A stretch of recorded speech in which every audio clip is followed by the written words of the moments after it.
Welcome to another day of movies, another day of my Sandler picks.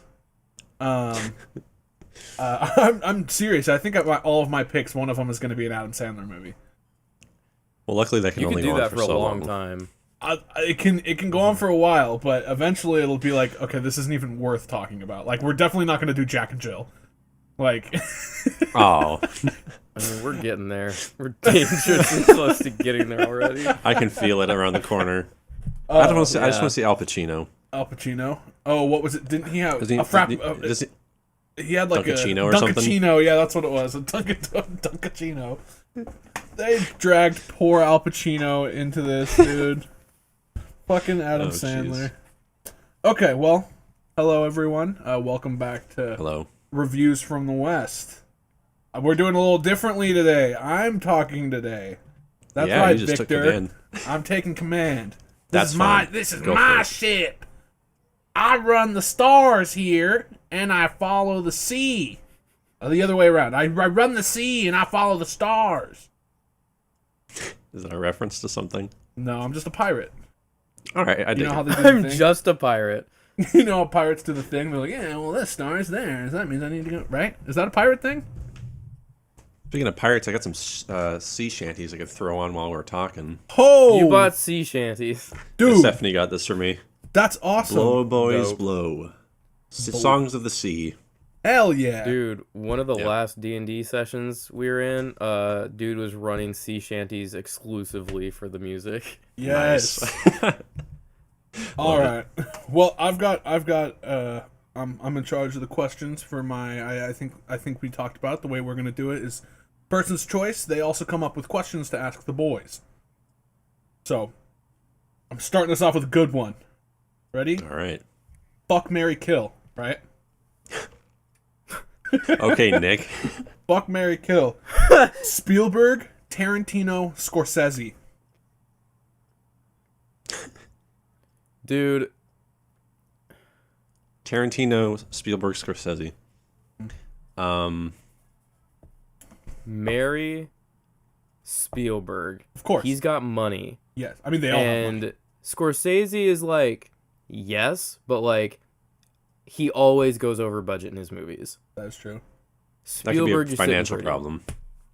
Yeah. Okay. That And could as be a for the financial other problem. two, the visuals it gives me, I don't even know if I can give a proper answer.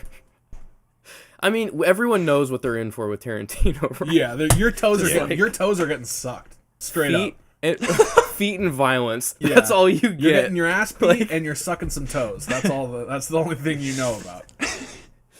And you know, he's gonna like, hey, I just got the newest revision of my new draft. I want to read it to you. And he's like, goes on for the next 8 hours, and it's like, What did I get you myself changed into? the name of a character. Why'd you read the whole thing again? Yeah. I can feel it. I'll tell you this. Amish land, I'm just gonna marry Spielberg. I'm in it for the money, baby. Mayor Spielberg. Fuck Scorsese and kill Bro! Tarantino. Doesn't Tarantino kind of seem like a bad dude at times? Like, Yeah, I would kill him. I don't know. Tarantino. I don't know. I don't think yeah. I'd want to be in a relationship with him. Nah. How would you kill him? Flamethrower in the pool? That Yeah, I would use one of his own that scene was tight. kills. That scene was tight. was a good one. Or you could beat him with a baseball bat. That would work too. Oh, yeah. The bear. The bear. Chase, what's your pick? So I'm going. I think we all have to marry Spielberg. I think that's fair. He also is he looks like a very kind man. He does. I'm sorry. I'm killing Scorsese. Oh. I'm killing Scorsese because listen, he's got one more movie, and the man's biting the dust. Like Scorsese is 105 years old, and so he's getting to that point anyway. I'm doing him a favor at this point, and I would do it in a really like romanticized way. I'd like drown him in like a bathtub and cry. That's romantic. romanticized. Cry. I'm like, ah, and he's like, blah, blah, blah, blah, blah, and I'm like, I'm sorry, Scorsese, Or like poison his like oatmeal in the morning. I know he eats it. I know he eats oatmeal. His grits. Yeah, exactly. Exactly. There's no way that man eats grits, dude. He is like Scorsese's like a bowl of fruit and then something with that. That's like it. I could see that. bowl of fruit, cottage Maybe cheese. a parfait. He's Yeah. cottage cheese and cantaloupe. I mean, Chase, you're gonna be getting some foot rubs. So I mean, Hey, you know what? Not a bad trade-off. And so I'm fucking Tarantino because A, he's the youngest. I'm sorry, but I don't want to have sex with an old man. If I'm gonna have sex with a man, I don't want him to be old. So That's fair. so Tarantino, and who knows? Maybe getting your toes sucked feels dope. You know? And might as well have it be the king of toes doing it. That's true. You know what I Might as mean? well have an expert. It's like either Tarantino or Dan Schneider. Remember Dan Schneider from like the fucking Nickelodeon was obsessed with feet? What a creepy fucking disgusting man. I want my children to film with him. Yeah, absolutely. I'm Scary. so fuck, marry, kill. I am fucking Tarantino. I am killing Scorsese. I am marrying Spielberg. Solid.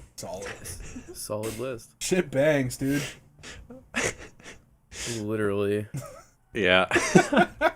Okay, here's a good one. Choose a vegetable and a fruit. Now make them battle to the death. Who wins? Any vegetable and fruit? Any vegetable and fruit. First vegetable and fruit off the top of your head. Potato Potato. and apples. That's a fucking fight, dude. I like Those are, my brain is tank like builds. banana. Yeah. 2 tank builds. Like you slam those together repeatedly, I feel like potato Potato's would gonna still win. win. Yeah, I would say potato would win that one. So, I would go like a pomegranate okay. and He could have chose like an orange or like a banana. He's like, no, I'm gonna go with something tropical. I'm choosing pomegranate. I don't know, a vegetable, tomato. Sorry, no, carrots. Potato. Oh wait, hang on. But if it is a tomato, if you did choose a tomato, are you fighting the pomegranate like in its husk, or are you fighting Well, see, it this just is- the little dingy dings? This is where the pomegranate wins, because once you break open the pomegranate, you have all these little tiny seeds that come out, right? And they can like attach itself to it, or there'll be like little like spiderlings that would come out and do and kill it It's off like the and do the rest flood. of the damage. It's like the flood from Halo. Yeah. Yeah. Okay. Absolutely. So I don't think any vegetable has a chance against a pomegranate. I don't think so. I mean, unless like a turnip. Them bitches hard. No, you're right. What about I think radishes? 1,000. Radishes are pretty hardy, dude. They are. That's pretty good. Yeah. I would choose I was going to choose a banana, and is an avocado a vegetable? Babe, is an think avocado so. a fruit or a vegetable? It's a fruit, right? It's a fruit. It's a Because fruit. it's got a fucking seed. Yes. Word. Okay, well then banana and carrot. Obviously, carrots win in that fight just because it's stronger. But like, It's kind of like a bullet. it is kind of like a bullet. Oh, a banana and a baby carrot. Dude, here's the thing though. No one's been bringing up like the build Okay. for fruit versus vegetable. Huh. Is a coconut. Okay. Undefeated. Mm. Coconut versus like That's a an good point. artichoke. Artichoke has layers too, which helps with its armor. Dude, a coconut versus an onion? Like a Whoa. big fucking going on all night, yellow dude? onion? Like coconut would probably win, but he's gonna smell that battle for the rest of his life. Forever. That's true. Forever. It's gonna get into its That's like the little thing. meat. Yeah, dude. Imagine It just, could be used as a defense technique too. yeah, just imagine biting into like a piece of coconut. Like, oh, this is so good, and it just tastes like onions. That would be the most disappointing bite of my fucking That would be life. very. Oh man. All right, well let's get into some movies. Let's talk about some movies. Like movies. Good lord.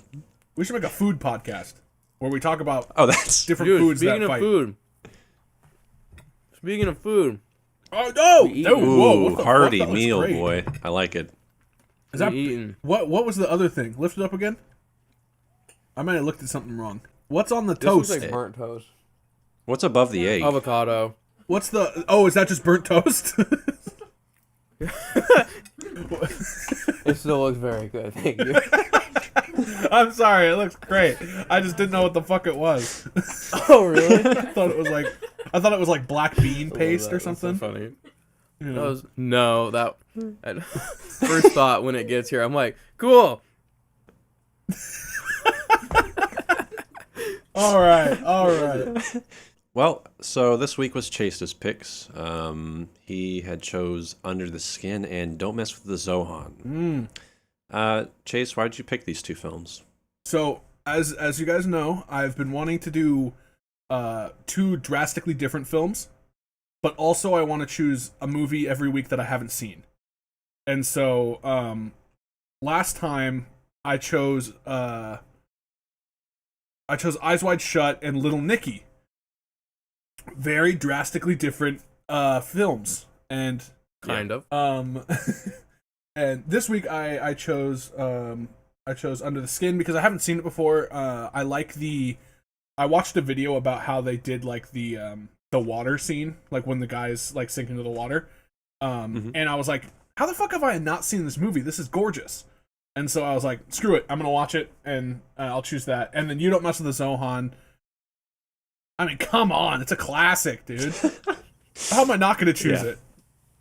But also very, very different type of movie from Under the Skin. So I was like, fuck it, I can do that. Crack Commando Zohan Dvir is Israel's first line of defense against terrorism.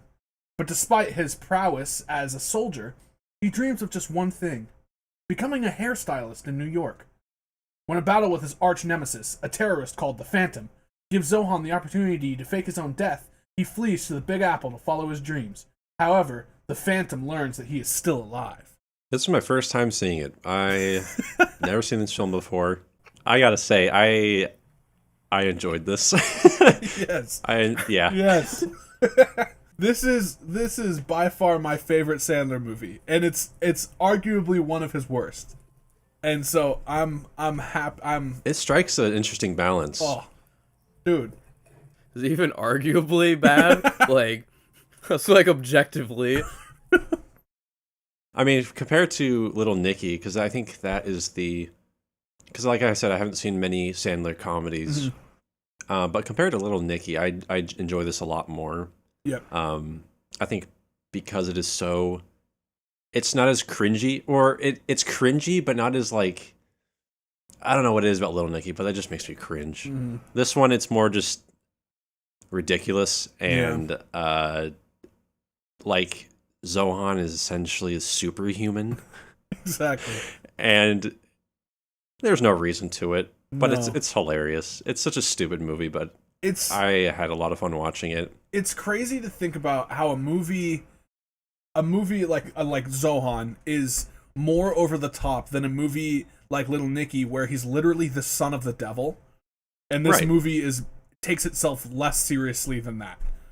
And I love this movie. Like, this is honest to God, this is one of like top 10 favorite like comedies for me. Like, that's fair. I could see it. It is up there for me. So I was laughing so hard during this movie. I still laugh so hard during this movie. And I remember as a kid, I should have not been watching this as a kid, first of all.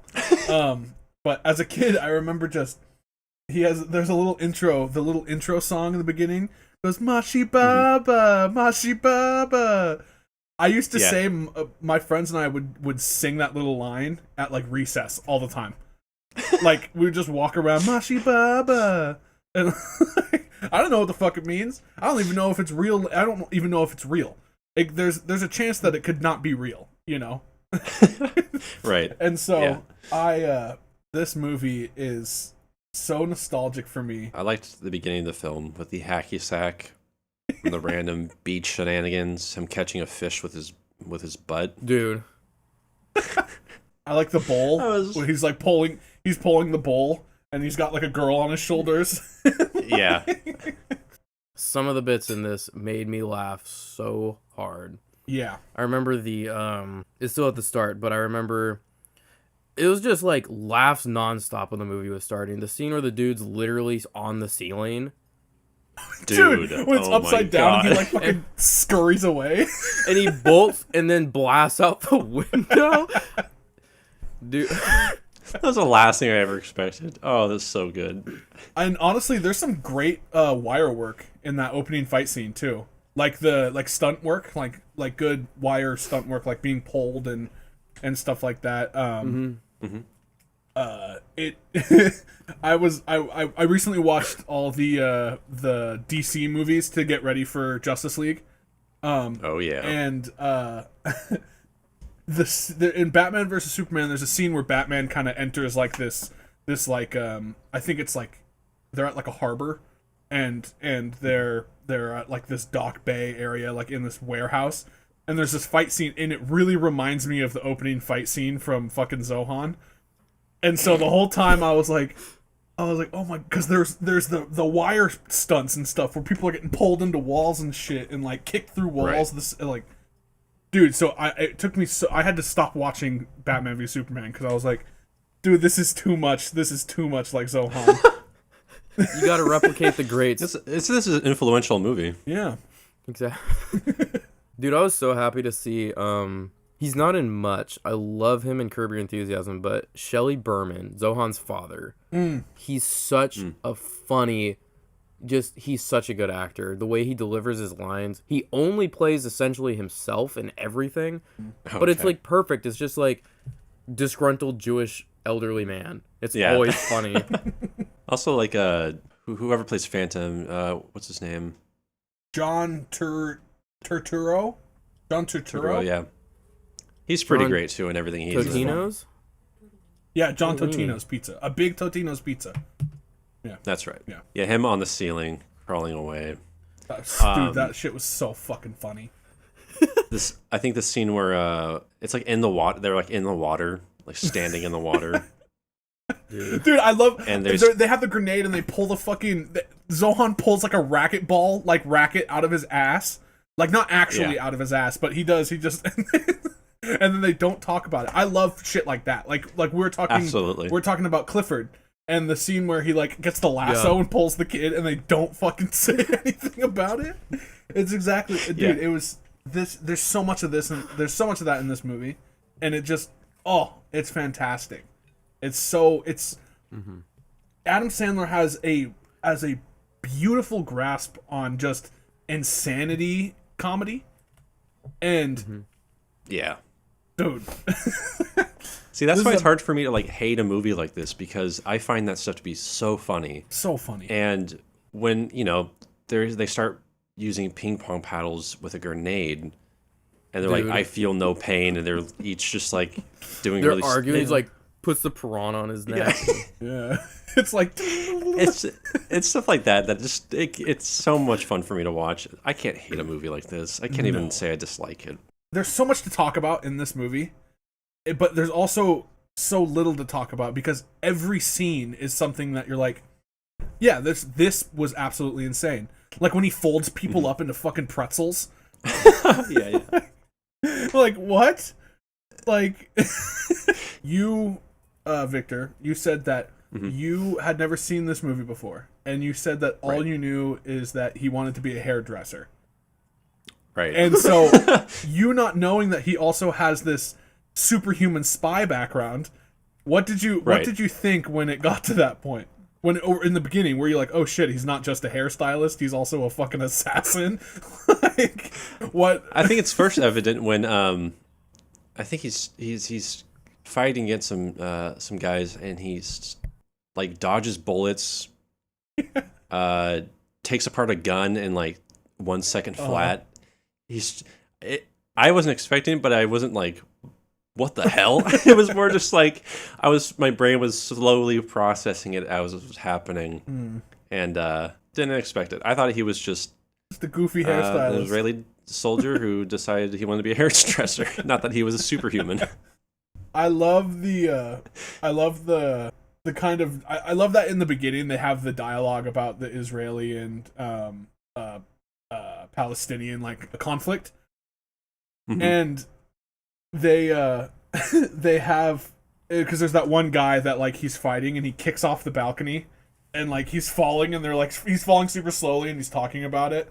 I love how they had to put something in there to show that they're actually understanding at least a little bit of what's going on there. Because they're like, all right, this is going to be an incredibly offensive movie if we don't at least... It's pretty offensive already, but like if we don't at least acknowledge what's going on, then, you know.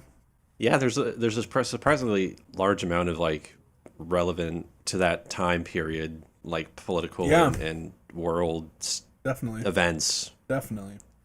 Because I think, 2008 this came out? 2008, yeah, right before... I think it was right before Obama was elected. Holy cow, yeah. Yeah, June 6, 2008, so right before... So this was during Bush still. And they have a conversation at the end when they're talking about which wife is hottest. Like, that's how the Palestinians and, like, the Israelis, like, are like... But I would definitely have sex with her. I would... They're like, no, me too. And they're like, if I wanted strong legs, I would go for Michelle Obama. And they're like, yeah, true. No, for Hillary. Yeah. It's just like, so I love that is what brings them together. It's just how much they would, like, which, like, U.S. president's wife is the hottest. And, like... Oh, man. Or, like, that's who they would, like, vote for, too, is that they're talking about McCain's wife and Obama's wife. And they're like... Well, I was just going to name a scene that I really liked was it's kind of when he was first getting into the barber scene, and he goes into a barber shop for children and kids. I forgot how exactly it plays out. Oh, that's right. I think this kid starts crying, and he tells him that he's going to like cut his jugular vein. Yeah, he said if you don't stop squirming and moving around, then she might slip and cut your jugular vein. Your blood will be on the floor in 4 minutes. And then he just like squeezes his pressure point, and the kid just instantly just gets knocked out, and all the kids around are just like screaming with fear. He's like, this would be a great time to get the neck. Kid's just like, dude, it's just so good. Oh god, that kind of sums up the whole movie. It's so much like the substance is like borderline not existent. Absolutely. And it is like the plot's essentially there to be outlandish to show funny gags. And there's nothing wrong with that. Like Clifford, the story is the story's ridiculous. The story it's like here beans as well. Exactly. Kind of a loose if story, it's like but a slapstick, it's just something to carry the gags away or along the movie. I don't think you can fault a movie like this for its writing. I really don't. Because I feel like they know what they're doing and it's intentional. Yeah, exactly. And so like you can't like, okay, so you can give this if we were to go into reviews right now, like you can give this a review based off of what your opinion of the movie is, but you can't go off of like, was this movie successful in what it was trying to do? Because that would be a 5-star review. This movie was absolutely successful in what it was trying to do. It was trying to be absurd and outlandish, and it absolutely slapped all of those markers. So it's like it's a perfect movie in that sense, is that it did exactly what it wanted. Absolutely. I think it's like looking at it, like if you go to like stand-up comedy, you're not going to judge the narrative between the jokes that carries the jokes along. No. Mm-hmm. I feel like this is just like a different format of movie. Yeah. And it's not a 3-act story with like an arcing character and all this stuff. It's more like, hey, here's a vehicle to carry jokes and like visual things we want to show you. I don't think there's anything wrong with that either. No. Yeah, I don't think so. I love everything about this movie. Like, there's not a single part where I'm like, okay, we can get on with it now. It's like every bit of this movie is like, yeah, no, this has to be there. This has to be like the perfect spot. And like, I guess so. like even the part where Dahlia and Zohan are like on like a date type thing. They're like, after he's successfully like saved the shop, they go on a date, and like people are like, okay, well it's to show their romance, but no, it's actually to plant the fact that she has a brother, she is Palestinian, and that she knows what fizzy bubbly is, or fizzy bubbly. Busy Bubble. Yeah. And so, and that's the hint that's like, oh shit, wait, she has a brother who wouldn't approve of dating a Israeli, and he's like, you know, it's you can put two and two together, that it's like, we've only been introduced to one other like Palestinian man who is Phantom, you know, other than like Rob Schneider and shit like that. But also, that's right. Rob Schneider. A believable Palestinian. Oh man. There's definitely some race altering in this movie for sure. Oh, there is. Yeah, I wonder if this had any sort of backlash when it came out. See, at least it's funny. Like, I know maybe it's not the best thing to do, but at least it's, for the most part, pretty funny. Yeah. Yeah, I mean, we kind of talked about that with Little Nicky. Exactly. Like, if you're gonna do something offensive, like, you better fucking try to make it get funny. What did you think of fucking Dave Matthews? What did you think of Dave Matthews at the end? He was the racist. Dave? He was one of the... That was Dave Matthews? That was fucking Dave Matthews. Wait, he was one of the rednecks? Yeah, he was the redneck. Oh. The one with the puppies. Dude. Yeah. I love when he's like scanning. He uses like these binoculars to like scan people. And what does it show? Like his entire like... Yeah, everything he hates. Yeah, and it's just a huge list, goes on for like a minute long. That was really good. I like how they dress up as they dress up as Palestinians. Palestinians. Yeah, it's so. Oh no, they dress up as Israeli to mess up the story. I think. Oh, I think. Or I think they're dressing up as each other. There's like different, so that if they get caught, they would get caught as, you know, the other to drive them apart. And it was because of the fucking. There was some weird like landlord drama going on. I didn't mind that. I mean, I wasn't a fan of that. That's the only thing I can be like, okay, we could go without that. But there has to be some alternative conflict to bring these two communities together. There was a good line where I think it's the rednecks are talking to the real estate agents, and he's like, "You're a rich guy who gets it. You and Mel Gibson." Yeah, you and Mel Gibson. Oh man, but yeah, I mean, there's a lot of that, I guess, necessary political commentary. Kind of adds a bit more meaning. It's not like, I mean, it's like really learning anything from this film, but I learned a lot from Don't Mess with the Zohan. We took a lot from that. I learned a lot about 2008 politics. It's there's a lot to gather from this movie. I don't know. I do say though, I don't think this needed to be almost 2 hours long. I think that was holy shit. Yeah, it's a little long. I don't know, man. You gotta squeeze the jokes in there somehow. They need the time for it. They need the time for it. But again, is there much that could be cut out? Like even the scene. I don't know. There's a scene where it's like, I don't know how to describe it. It's like a little montage where he's cutting old people's hair. Oh, that's the whole movie. Essentially, right. That's how he gets the money. Is he's fucking the old ladies. For the most part, do you need all of it? I feel like you kind of do. That's true. Yeah. It would have been a tough one to cut and like put together, I think. Because it was also probably like, you also got to think about, okay, Adam Sandler's making these movies. Like, that was probably one of the most fun days to shoot. And you have a little bit of sentimental value to some scenes, you know, even if they're not the best scene, like, especially in a movie like this where he's just making a goofy film with like his buddies and stuff and being able to make money off of it. And you know, that's got to be like, okay, this is one of the most fun scenes, is that, you know, there's these old ladies that are acting like, you know, so outlandish and having so much fun on set, and there's no way he could have cut that. It was just too much fun, you know? Right. So. Plus, like you said, that's kind of the main part of the movie, is that he ends up turning the barbershop into a... Yeah. Kind of like a sex shop as well. Exactly, yeah. You're an old lady, you go to and get your hair cut, and then you have sex with the Zohan. Yeah. With the Zohan. You don't mess with the Zohan. Yeah, no. Yeah.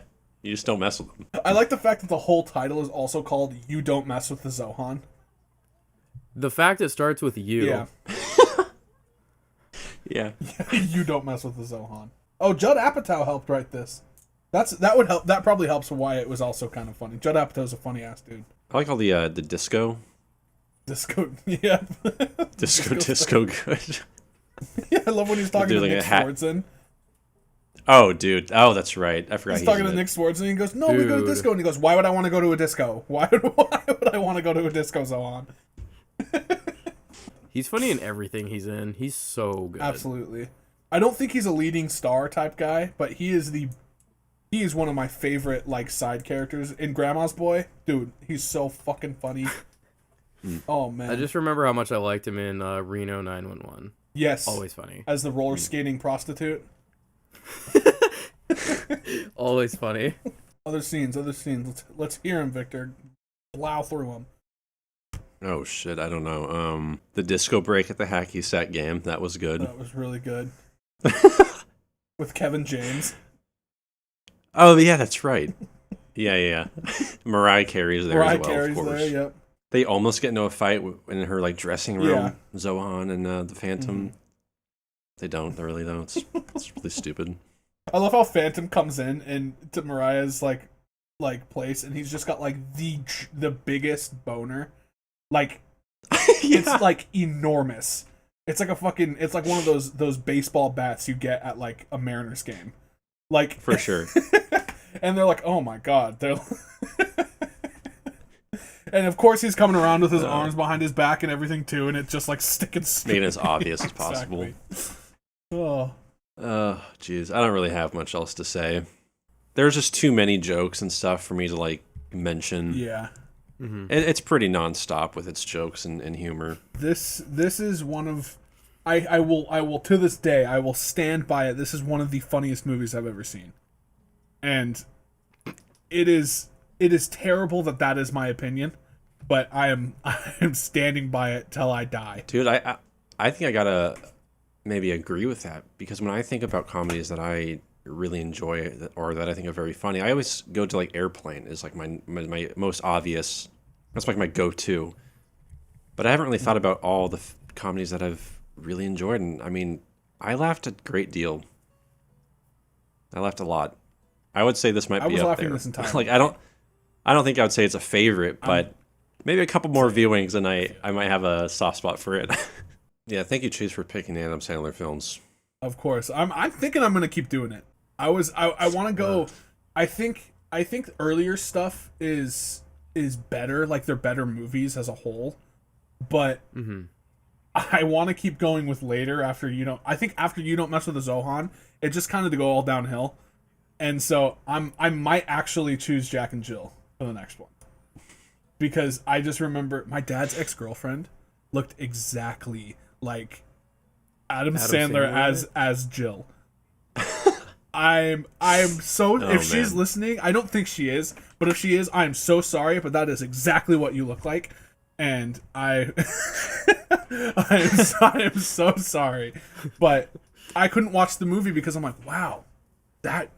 And I watched it at her house too the first time, and so the whole time I'm just like, oh, nice. I'm like this, I'm like.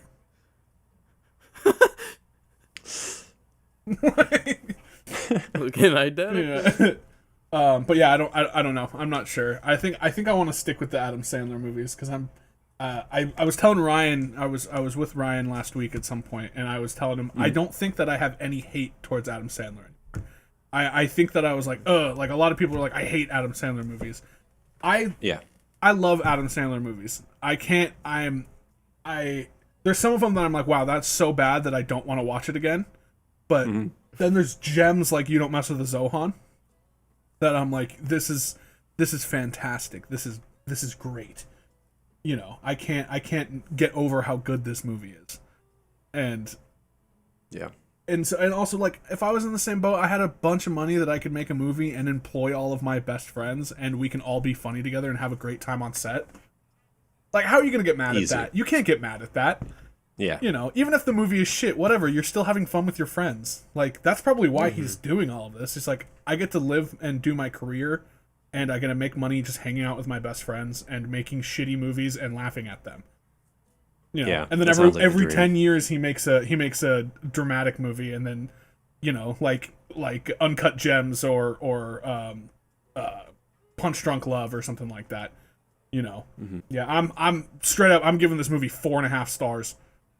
Like, I can't give this movie any lower than that. If I give it a 5, then I'll just feel bad because I'm like, there's some comedies that are really good that I didn't give 5 stars. So I'm like, this is an easy 4.5, easy 4.5. Yeah, I think I'll do 3.5. I mean, yeah, it's a little long, but I laughed like almost nonstop, all by myself. It was a good time. I'm gonna go 3. I really like it, but there are other Adam Sandler movies that I'm like, that is, like Little Nicky, for instance. For some reason, Little Nicky is right up my alley, and I laughed nonstop with that one, where this one, it did feel long in the tooth for me.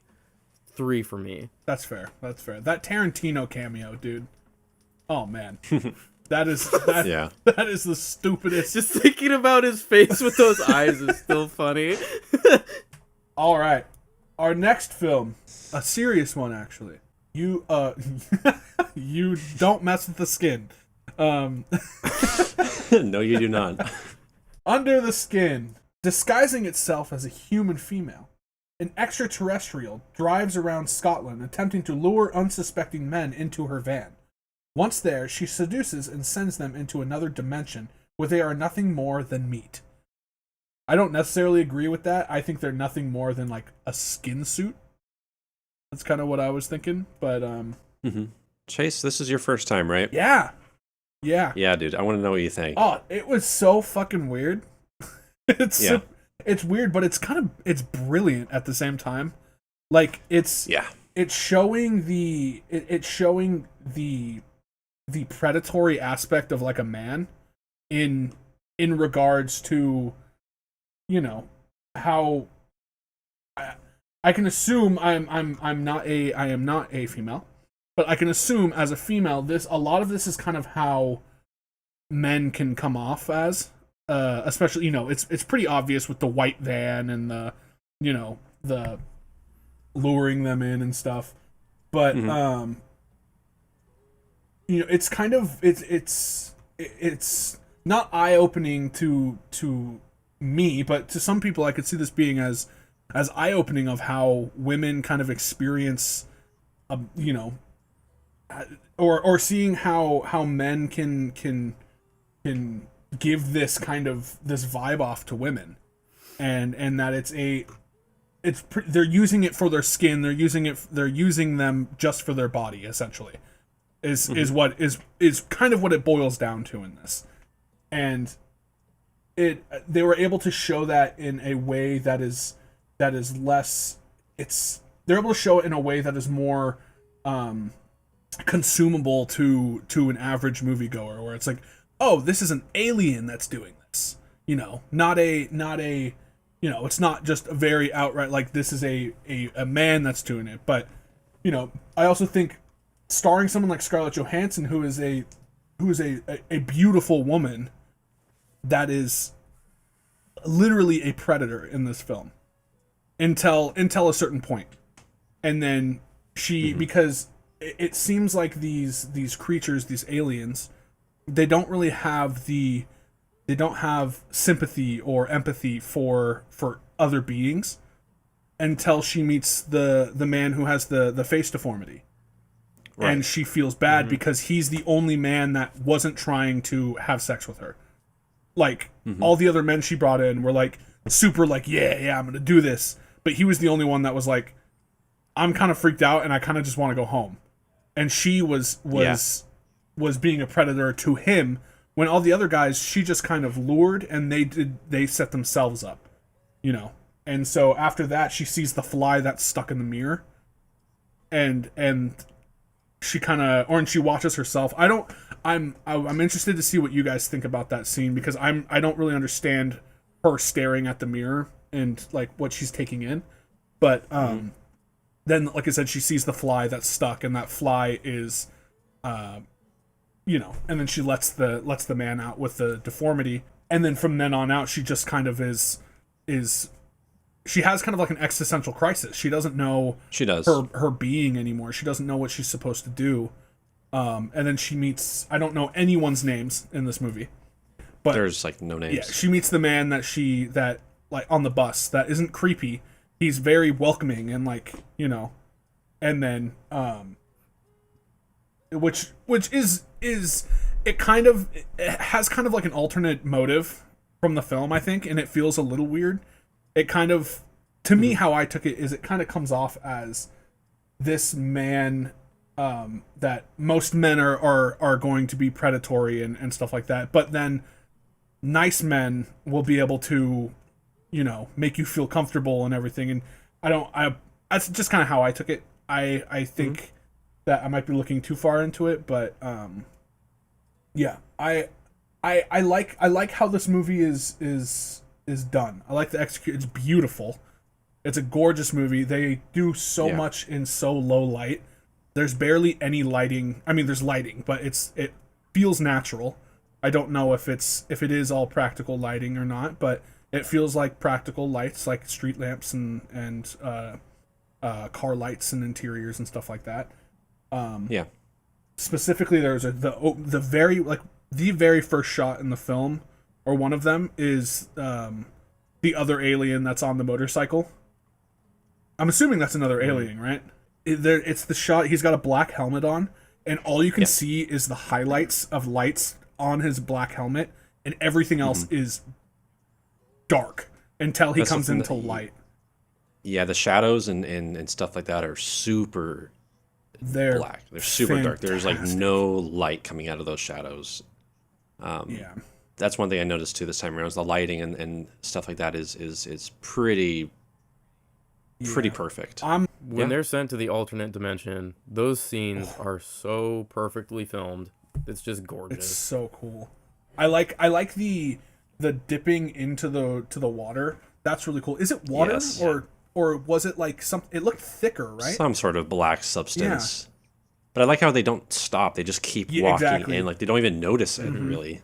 Well, and that's the point, is that they're so fixated on how hot Scarlett Johansson is that they're like, I don't realize that I'm sinking into the abyss right now.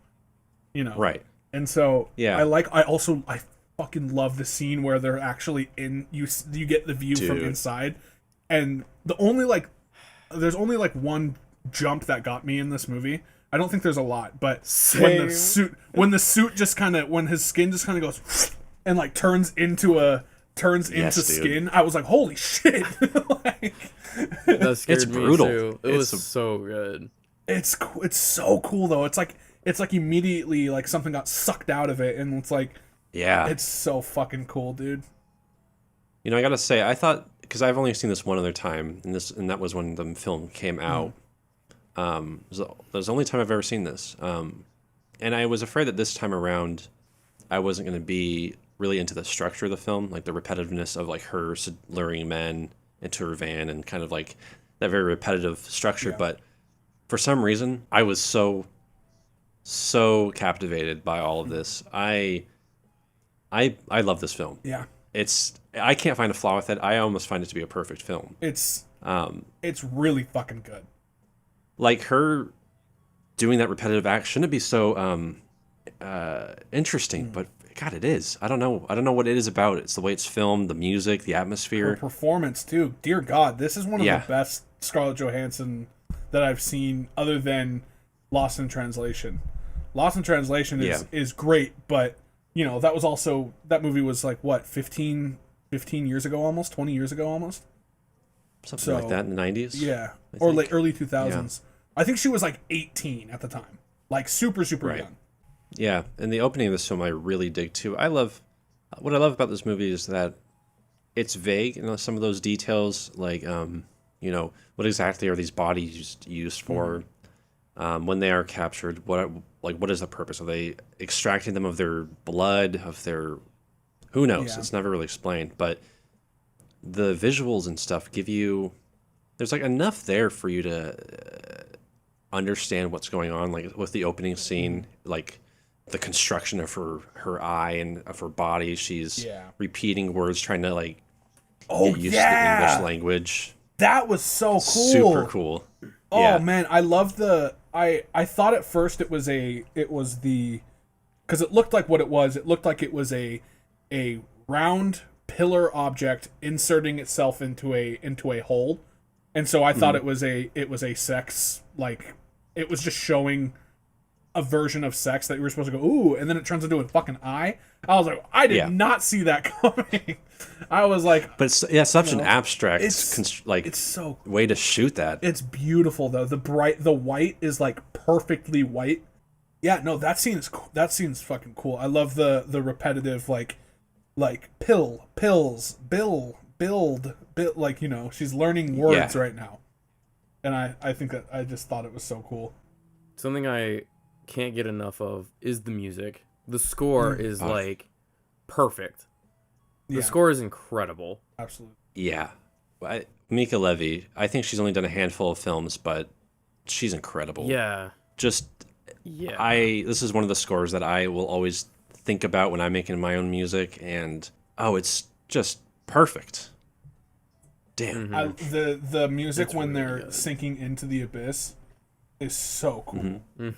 It's like a slow, like, knocking beat. Yeah. And like these like really like eerie strings that kind of like they almost kind of like loop themselves at certain points. Yeah. It kind of like it's really cool. It feels so. I was getting similar vibes to this that I was with Annihilation. Did you guys ever see Annihilation? For sure. Yeah. So I don't know why. I think extraterrestrial stuff like that was how I was feeling with this, but the music in that scene feels like it was trying to accomplish the same thing as the music in when without spoilers when Natalie Portman is face to face with what's going on, essentially, and there's that really it feels alive. The music feels like it's changing and looping, and it feels kind of like a heartbeat, like circulation, and it feels like it's a part of a system, and that's what I felt the same way watching the abyss scenes sinking into the water and stuff. I will say the repetitive nature did not work well with me this time. I really loved this movie the first time I saw it. This time seeing it, I did not like it as much. It's just the driving scenes. They did not hold me like they did my first viewing. I was like, whoa, yeah. we're still driving. We're just in traffic. Yeah, this is traffic. God. Was that like the only part of this viewing that was changed for you this time around, or? I think that was it. I just didn't like that as much this time. Like, I understand why it's necessary, and like I don't think it should be cut, but like it's just not for me. But like the rest of the movie, like this just solidified how good the camera work is, the lighting, the music. Yeah. What I found interesting too is that at the beginning of the film, she's in a white room, and there's a lady laying on the ground who I thought at first was dead, but she's alive. Yeah, because she cries. And she has, she has like a tear coming down, and Scarlett just takes her clothes and essentially just replaces her. What's really cool about this film is that there's like this cycle that these creatures go through, where it seems like once they start to feel sympathy for humans or start to feel any sort of emotion, that's when those bikers come and track them down, find them, and basically cancel them out. Okay, that's cool. So that's why towards the end of the film, she ditches her van. Those bikers are kind of, they know something's wrong, and that's why they start to go after her. And that's something I didn't realize the first time. I was pretty young, but what an interesting concept. I don't know why that is, like, I don't know what that means in the bigger picture. Like, why is it that, I don't know what it means exactly, but. Yeah, I didn't pick that up at all. I didn't know, I thought the biker was like kind of the ones in charge. I kind of picked that up, that they're the overseers of what's going on here, and they're the trash men. They're the ones that take everything out and get rid of it. And so that scene where he like comes and like looks at her and like examines her, that makes a lot more sense. Is that okay? This for sure. He's like, okay, this one will work. This will work. You know, making sure. Yeah, kind of checking in on her. Exactly. But I mean, yeah, that's kind of like the core of the film. Is just her luring men in, and then like you said, she comes across that one guy who treats her nice. Yeah. Treats her or nicely, essentially isn't trying to be forceful or even predatory to her. No, just very welcoming. Yeah. Like she doesn't even want to do anything with her. Like when he invites him over to her house, He's like, I just want to go to the and market. that's when yeah, that guy, and also towards the very end, invites the guy who invites her into the house. And that's when she starts, like what you said, have sort of a crisis of identity, because she's starting to feel these emotions, and she's like, this isn't supposed to be happening. There's one scene that I didn't really quite pick up because my TV was too. I watched this during the day, and there was too much sunlight in my room, and I couldn't see what the hell was going on. But they start to get intimate, and she like stops what they're doing, and she like checks. Yeah, she herself. like examines herself. Yeah, I didn't know if something happened because I couldn't see. She just, I don't know what happened. She probably just was having some sort of bodily function. Well, my thing is, I don't think she's ever had sex with anyone. I don't think. I think that all she's done is lured men in. She's never actually experienced what it feels like. So she's like, "What the fuck did that? What was that?" And so she goes and like looks, and he's like, "Yo, you good?" and then she dips out, and then she just leaves. Doesn't she? She leaves immediately after that. Gets dressed and leaves. Right? Yeah. Is that when she goes to the forest? I think so. Ooh. Yeah, dude. That. Yeah. Whoa, mama. That. Whoa. Yikes. Whoa. that chase scene later on, that got my heart racing, and that never really happens. Yeah. But that scene in particular, the way it's like silently filmed, like there's no music, it's just someone hiding from this dangerous person In the middle of the woods. and in the middle of nowhere. It's just too much. And I love the fact that she when she runs out from him, she gets into the truck, and then it's his truck, and she goes, dude, and yeah, dude, that was crazy. And I love the scene where like that she's fighting him off and everything, and he like rips into her skin and sees her back, and then he fucking under the skin. he dips out, and then he sees what's under the skin. Yeah, exactly. And then he comes back and just lights her on fire, dude. Like, fuck. Oh my god. Yeah. Like that was I think, in my opinion, I think that was a little excessive, but it's beautiful. It's beautiful. It's so visually stunning. Yeah, and I love the design too of the alien. Yeah. And like that reminds me a lot too of Annihilation. Like this blank canvas. Slim like canvas, yeah. But that scene is brutal, yeah, for him to burn her, and she's just like running away. That metallic-y, oily skin. Yeah. Oh, it's really sad. Striking visuals. It's terribly sad, dude. Oh yeah. It's mainly super effective. I think for me it's super effective because she comes off as like a foreigner that doesn't understand this stuff, and then for those reasons she's essentially murdered. Yeah, exactly. Yeah. Which is, and like she's literally just trying to get away, and that doesn't happen. Yep. That's so rough to watch. Kind of a Zohan connection there with like the like the immigrants coming to America, treated poorly for because they're foreigners. Yeah. Both movies hit me just as hard. There's Neosporin and Zohan, and she needed Neosporin after being burnt so bad. She needs some Neosporin. She needs some milk. I'm glad that I finally got around to watching this. I'm glad that I watched it now, as like 2013 I was 16 years old, and that's just too young to process this. The only reason I would have watched it at 16 was because Scarlett Johansson's naked in it, and I was like, yeah, that's sick.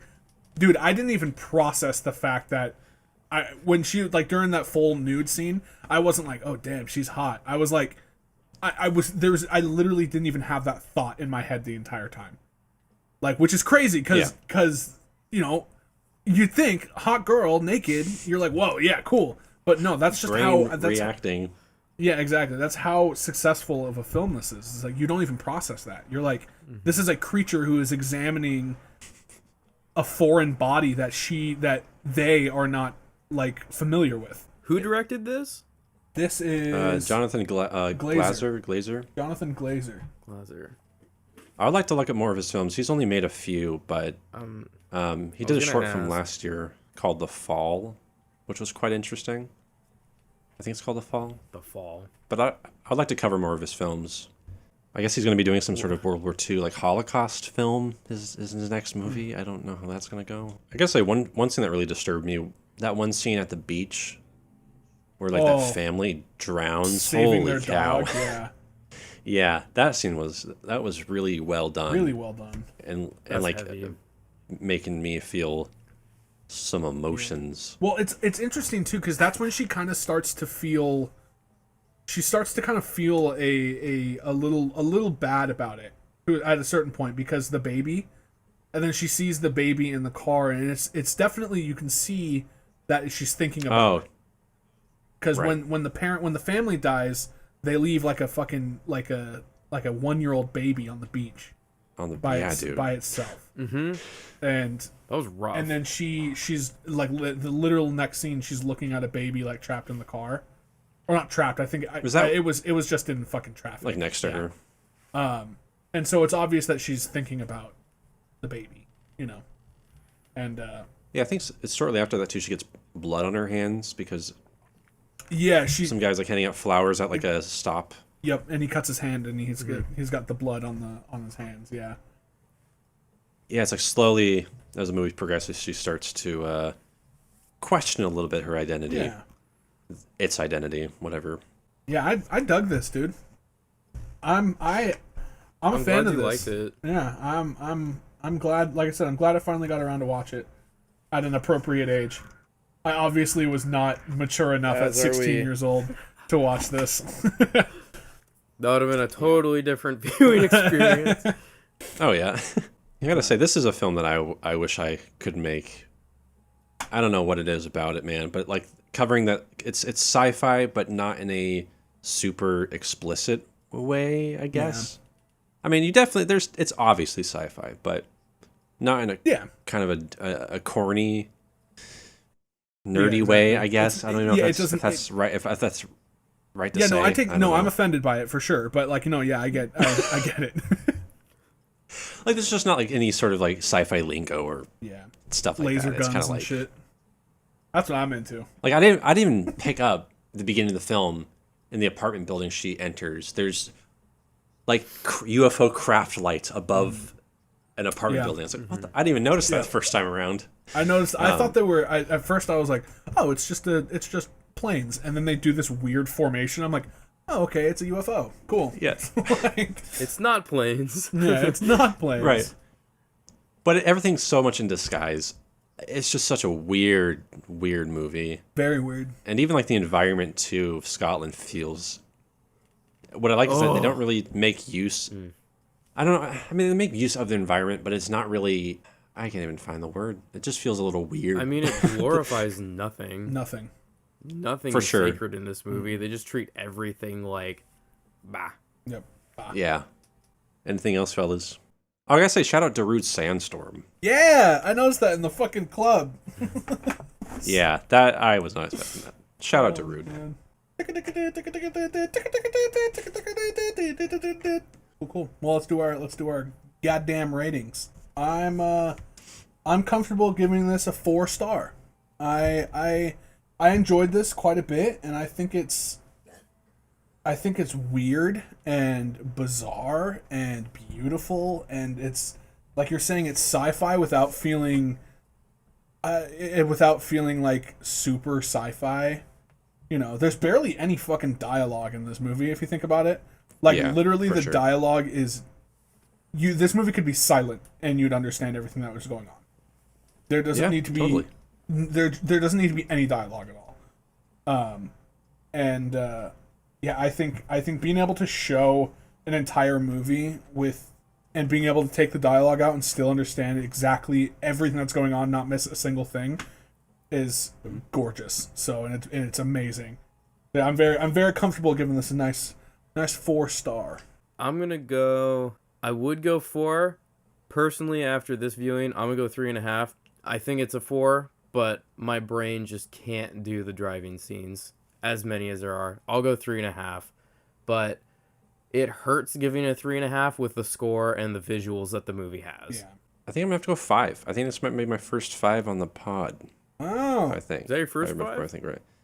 Maybe. I think so. Yeah, it's other than Clifford, you know. Oh yes, exactly. But yeah, like it's a vague enough film that you can kind of draw your interpretation. but not in an annoying way. It's not frustrating in that aspect to me. There's enough there that intrigues me.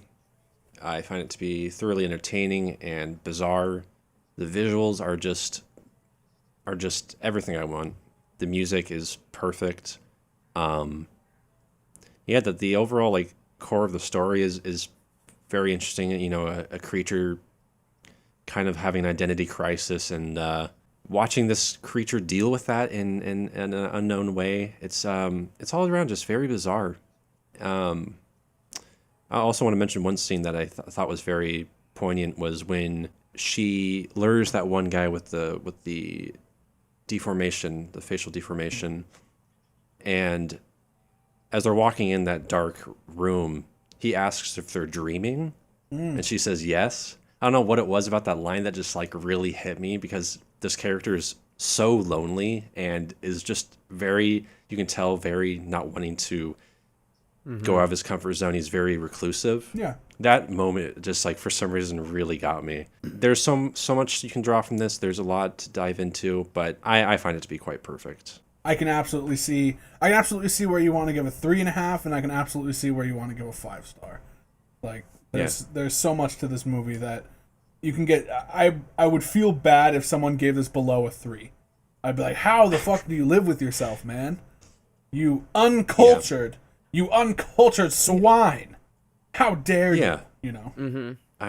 Exactly. And like I said, it's not too abstract. Yeah. Like I think even like an audience who isn't too used to these kind of movies could understand what's going on. Yeah, it's not. And that's always something I really appreciate. It's not overly arty. It's beautiful, and it feels definitely more of an indie film, but it doesn't. It can be a general audience could watch it and be like, wow, that's a pretty deep movie, and not feel like us, alienated. You know, not feel like a few stupid nerdy movie guys that watch, you know, Banjo Gyro. Exactly. Okay, so on Instagram and stuff, we asked for unpopular opinions and hot takes. Decided to mix it up a bit. Unpopular opinion: mustard is better than ketchup. 100%. Mustard is better than ketchup? Yes. That is unpopular. I mean, I don't really like a lot of deli mustards and Dijon. I'm kind of a pretty basic, bougie yellow mustard kind of guy. But I do tend to use a bit more mustard than ketchup. I don't like mustard. Yeah, when I think about... Oh, at all? At all. No, Dijon, honey, yellow. I'm not a fan of any What mustard. about it? I don't know. It's sour. Got it. You know, Yeah. I'm not a big fan of sour that. sauce. That feels fucking weird to me. But, I mean, I'm young. I'm a young guy, man. Maybe my palate will grow. You know? You'll get That's a a matured possibility. way one day. We got grandpa and dad here, and you know, you guys got the old men palates. I'm not quite at your guys' level. Maybe when I grow up. You'll get there, son. Maybe one day. Maybe one day. The Universal monster movies will never be done justice. I don't think that's a hot take. I think that's a fact.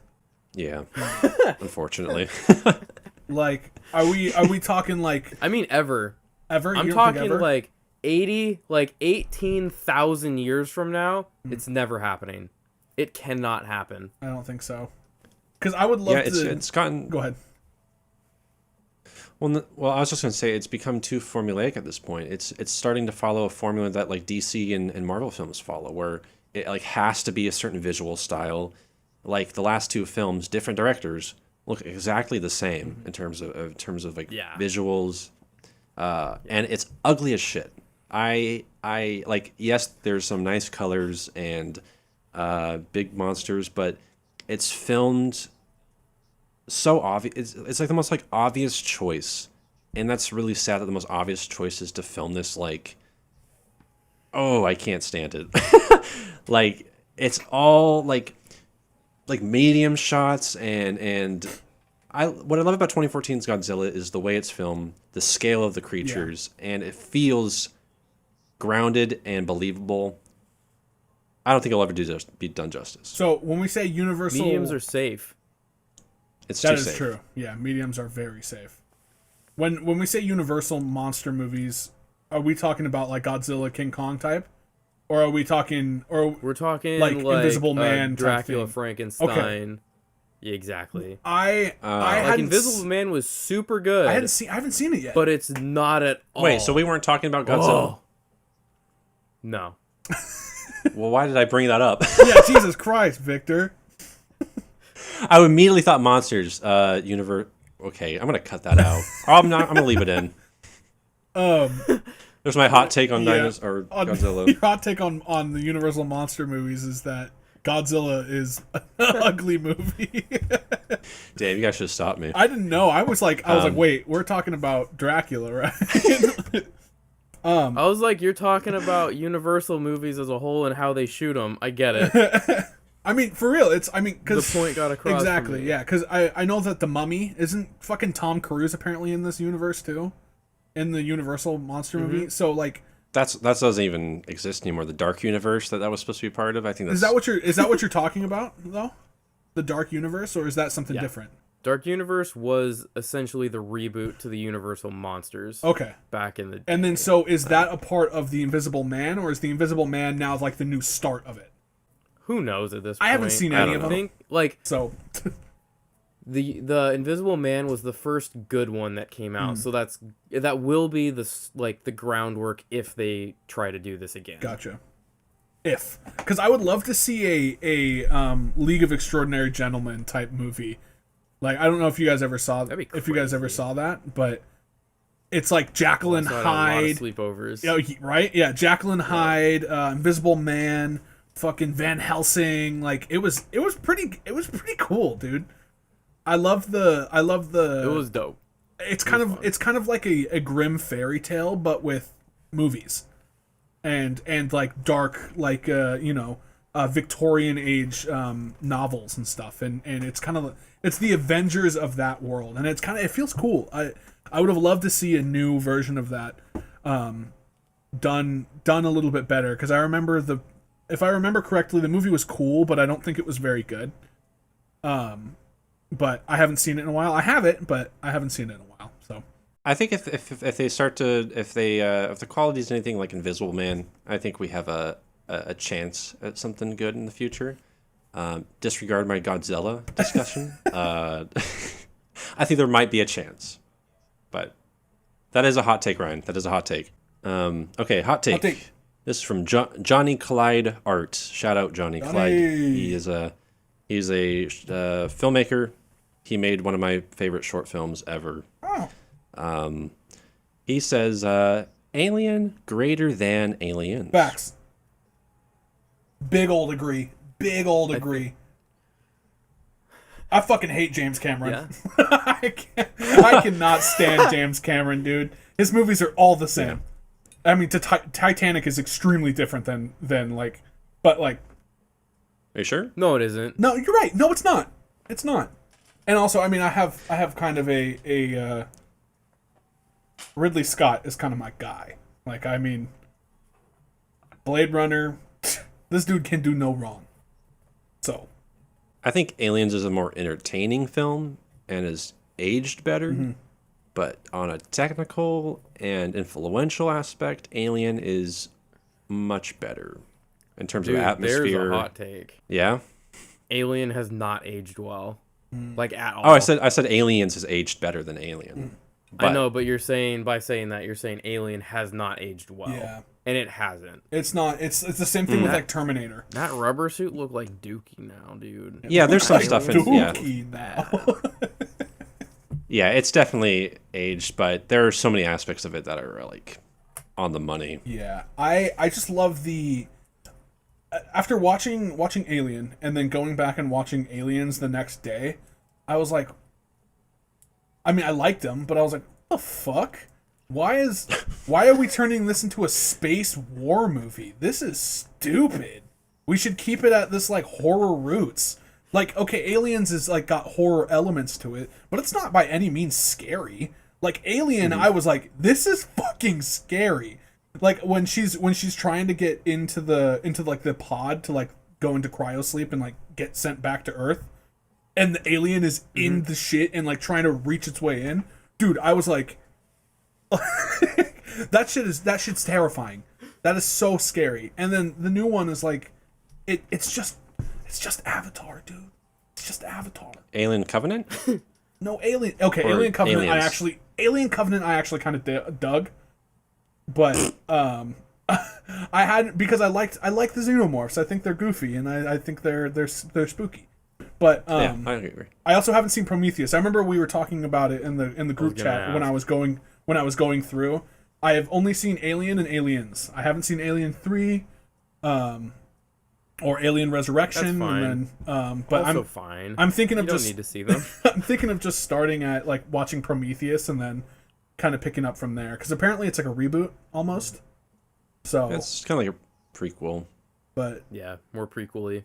yeah, I would agree. I would agree with what was his name? What was his name? Johnny Clyde. Johnny Clyde. I would absolutely agree with that. Alien is a much better movie than Aliens, in my opinion. Aliens is really fun, but I just prefer Alien. Yeah. 206 Cinema. Shout out Joe. Joe, I fucking miss Joe, dude. I haven't talked to Joe in a while.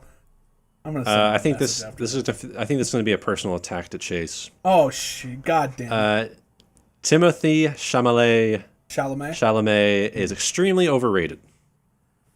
Fuck you, Joe. Fuck you, Joe. I'm not gonna text him today. Never mind.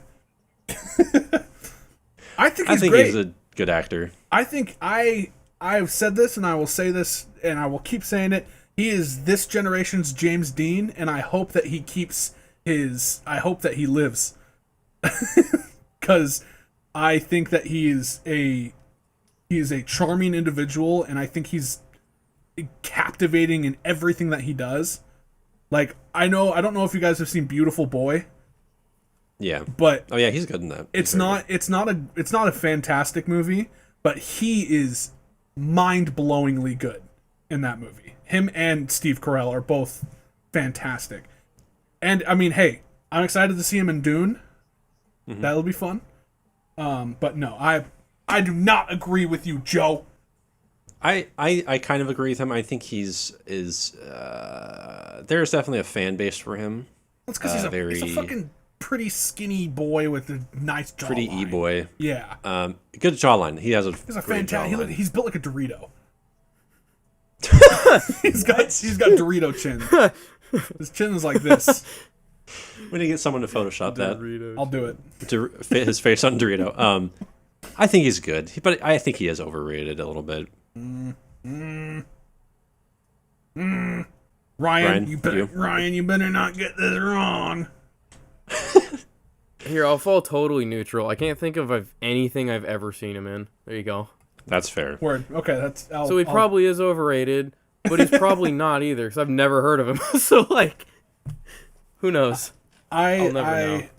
If you've seen Call Me by Your Name, he's fucking great in Call Me by Your Name. Everything he does, he's good in. I'm pretty sure he's in the next Dune by Denis Villeneuve. Mm-hmm. I'll let you know what I think then. Okay. Okay, I will agree with that as well. I'm like, all right, this will be the real. If he can do, because that's a pretty big movie. Like, Yeah. And he's the main character. So we'll see if he's got leading man star. I'm so excited for listen. Dune. David Lynch's Dune. He himself said that the movie is a failure due to studio taking edit and everything from him and final say. Yeah, whatever. Right. What? Yeah, whatever. What is the actor's name? What is the actor's name that is the main in that dude from Twin Peaks? Oh man. Kyle MacLachlan. McLaughlin. I don't know if I will be able to see anyone else in Dune as the main other than him. Like, Dune's not even, like, a good movie, but, like, McLaughlin as the main character, I don't know if I'm going to be able to separate myself from that.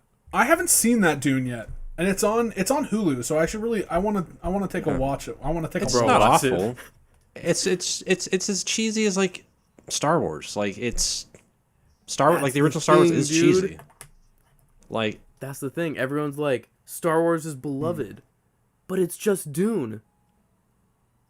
well, I think and like Krull is just Star Wars. They're all the same. Yeah, I don't think it's as awful as people say, but I would check it out if you are interested. It wouldn't Ryan, hurt I don't ya. know. Have you seen the documentary Jodorowsky's? The guy, he made Holy Mountain. The director of Holy Mountain. Yes, I want to see that so bad. He made a documentary about how his Dune would have come out, and it was vibrant and beautiful, and it looks, and like he was signed on to make it, like, and then just everything Really? fell. Yeah, but they Salvador Dali was supposed to be in it, and he wanted $100,000 a minute that he was on screen. Dude, same. So Whoa. he was like they only used him for a minute of the footage, because, or they wrote him so that he's only on screen for less than a minute, so that he would get 100. That's crazy. Yeah. And so he fucking, what was his name? Orson Welles. Orson Welles was gonna be in it, but he wouldn't do it, and then he was like, "Oh, I'll do it if you get me this. If you have all this food for me." Notorious big Typical man shit. Orson. You know. Notorious big man shit. Yeah, but dude, it's on Hulu. If you don't have Hulu or you want access, bro, I'll let you use it. It's a got cool Hulu. documentary, dude. They use some, like, they show some art That's and everything, dope. and they kind of make like an animatic of it. Oh. It's beautiful. Mm-hmm. It's pretty. It looks pretty crazy. This is by a guy named Adam Avery. Just because a film can evoke an emotional reaction in the audience does not mean it is good art. I would disagree, actually. I would disagree as well. I think that's the whole point of it. If you're able to get an emotional reaction out of it, then that's art. I mean, shit. Even if you don't, Be it it's good or it's- bad. Yeah, it's art regardless. You know. Yeah. Yeah. So I If think it made you feel anything, exactly. If it made you feel anything, if it made you upset that it was not good, then that's still art because it still made you feel a way. But it's like good You know. art. Exactly. So like I would disagree with that. I disagree. well. Sorry, Adam. I kind of like this one. This is by someone named Rebecca Raman. Ramen. Ramen sounds good. This was also in Ramen. the Facebook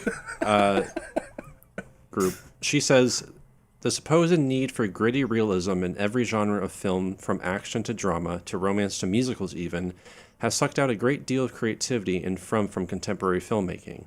The idea that camp is seen as distinctly lowbrow is a byproduct of this hyper need to reward gloomy realist cinema.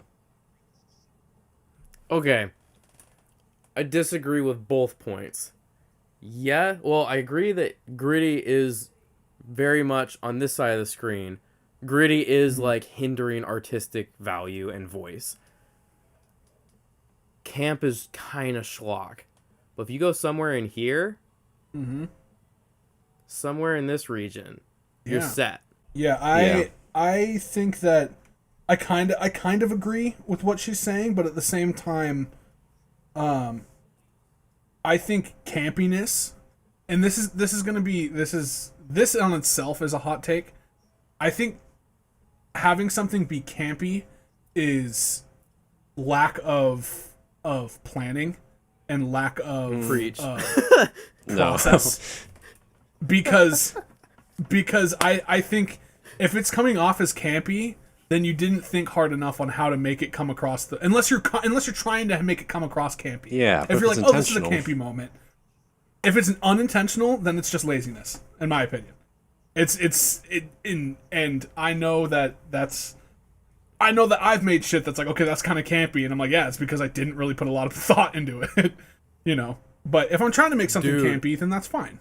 But I see it like for it to be like, because it is camp, it's automatically lowbrow. I don't think that's very fair. I mean, I can't think of on top of my head like films that give off that kind of vibe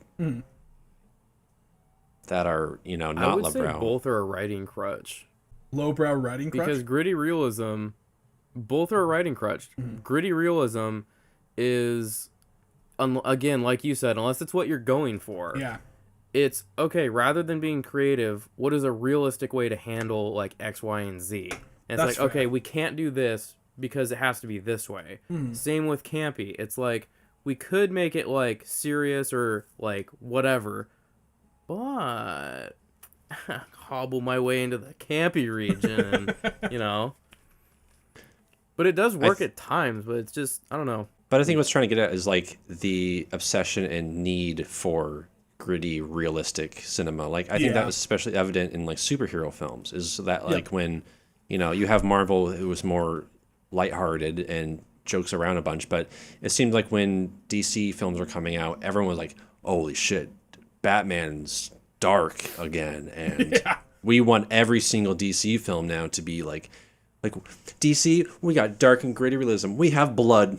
Yeah, and we have curse words. Yeah. And it's just like, that doesn't make your film better. No. Like, that doesn't make your film good because it's gloomy. Yeah, I think it maybe is... In the terms of the... Because like I said, I just finished watching, like, the DC stuff. In the terms of the DC stuff, the world comes across... The film is better because it is darker, and they're able to they're not, because it's very clear that they're now going to a point where they're trying to be like Marvel, where they're trying to do this, we have serious topics, but then we also are able to throw in like a bunch of jokes and stuff. But what they don't understand is they're doing the extremes of both. Like, all right, we're going to show Batman snap this guy's neck and throw his body into a dumpster, but also we're going to have the Flash be like, oh, and like run away. Like, that doesn't fucking work, because it's like, you know, because when it comes down to it, you want to market this to family, essentially, is what they're trying to do, because families are what bring in tickets. And this whole game is about making motherfucking money, you know? And so they're like, do all this shit, and like, oh, this is campy and lighthearted, and you know, this is really dark. They needed to pick one. And the fact is that they didn't pick one. And so that's why their movies are shit. I don't know. I gotta say, I watched, my brother and I watched half of Justice League last night, and I think it's dope. I think it's pretty so fucking cool. It's so cool.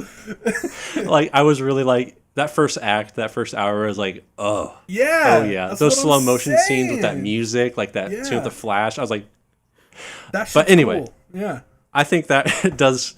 I think some of the comedy elements do kind of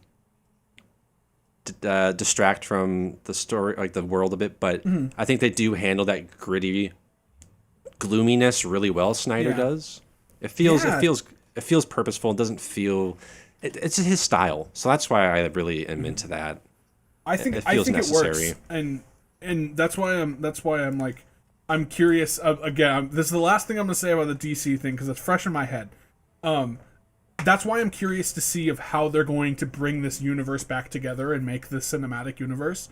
Is that if this is the true vision and the true, like, this is Justice League, this is the way that it should be intended to watch, how the fuck are they going to put this Justice League with Shazam, which is essentially a kid's movie? Like, how, like, Batman literally said, there's a point, and there's no spoilers, but he says, I will fucking kill you, word for word. He says, I will fucking kill you. How are you going to put Shazam where the dude fucking, like, like, how is that going to fit? So there is no hope for the DC universe at all, because if they're going to, unless they go either route. It's very inconsistent tonally. Incredibly inconsistent. But that also is something I enjoy, because it seems like with Marvel, it's all the same. But anyways. Yes, absolutely. Anyways, I do like that take. That is an interesting take. I love that it's able to bring up a lot of discussion. Not a lot of hot takes can do that. It's usually like, this is bad, this is good, you know. Yeah, there's a lot of that. Some of these takes are kind of bad. This is a very spicy one by Ryan. Ooh. We'll do this as the last one because I know you got to go. Yes. There are less than 10 horror films that could be considered great films. Yes. Fact. Not even my hot take. That is just factual evidence. I have 10. Proof. It's just 10 less than film. 10. Less than 10. I want to disagree so bad with that. But you can't. But let me. Yeah, I'm just gonna name off a few, and I'm gonna. You're just. You won't reach 10. I will say that. All right, we got The Shining. Yes. Okay. The Shining. We got Alien. Yes. Texas Chainsaw. No. You don't consider Alien one? Aliens, it falls into a different genre. Aliens to sci-fi. But see, this is what happens. It all becomes subjective. I guess if we're gonna say the greats, like the classics, the ones that everyone is just like. Yeah. Okay, Shining, Texas Chainsaw. Can we say Texas the original? Chainsaw? Absolutely. I don't know. Texas Chainsaw is a little bit of a slasher. It's a horror film. It is. It is wasn't terrifying. That wasn't Tobe Hooper's vision, though. It wasn't a horror movie. It was supposed to be a slasher. What's the difference? We can add it. We can add it. The Shining, Texas. We'll even add The Exorcist. Okay. We have 3. Do you not think The Exorcist is a horror? We can add Rosemary's Baby. Let's see. We got 4. The Descent. The Descent's a pretty great horror film. Would you say? A bit more contemporary though. Almost Scorsese level. We're talking a great film. A bit, a little bit. A little bit. See, I haven't seen a lot of the classics, so maybe I can't talk. I don't have a. I'm looking at my letterbox like highest rated horror films, and Ryan, you might be onto something. If I'm looking at my personal subjective list, there's a lot of good horror movies. Like, I gotta say, though, as a genre, it's like the most lacking and great films. Yeah. Like, I cannot, in good conscience, say that The Conjuring is a great film. It's a good movie. Yeah. But, like, it is not. Like, there is such a difference in caliber between, like, a Scorsese film and then, like, a James Wan. Yep. You know? It's just night and day. Like, how many Scorsese caliber horror movies are there? Like, The Exorcist, Rosemary's Baby. The thing is, they're all. I don't even know if I would put The Omen. They're all old. There hasn't been a been a great one in, but you also got to think of, is that a testament of the time? Are we just at a point in time where we can't do horror without jump scares? Because I think we've kind of evolved from that already. I hope so, because I don't like being startled, and that's the entire appeal of jump scare of horror films in, like, at least from early 2000s to like 2015-ish. Before Conjuring. Conjuring had jump scares, but it was smart with it, at least. You know? Yeah, they were clever. And so, like, I'm cool with frightening imaging, like, all that shit, spooky atmosphere. I'm cool with that, but I don't think that makes it good. I don't think having a movie that's all jump scares, like any of the Conjurings after the first one, or any of the Insidiouses after the first one. Yeah. I think that's a very hot take, Ryan. That's a good hot take. I like that. That's a great one. That is a spicy Mamma Mia pizzeria. Well, it looks like we got to wrap it up, correct? Yeah. Who's choosing next? Ryan. The man, the myth, the legend. Do you have your 2 choices, Ryan, for next episode? One of them, I'm having Lindsay pick because her birthday was yesterday. So one of the movies is going to be an anime film, Redline.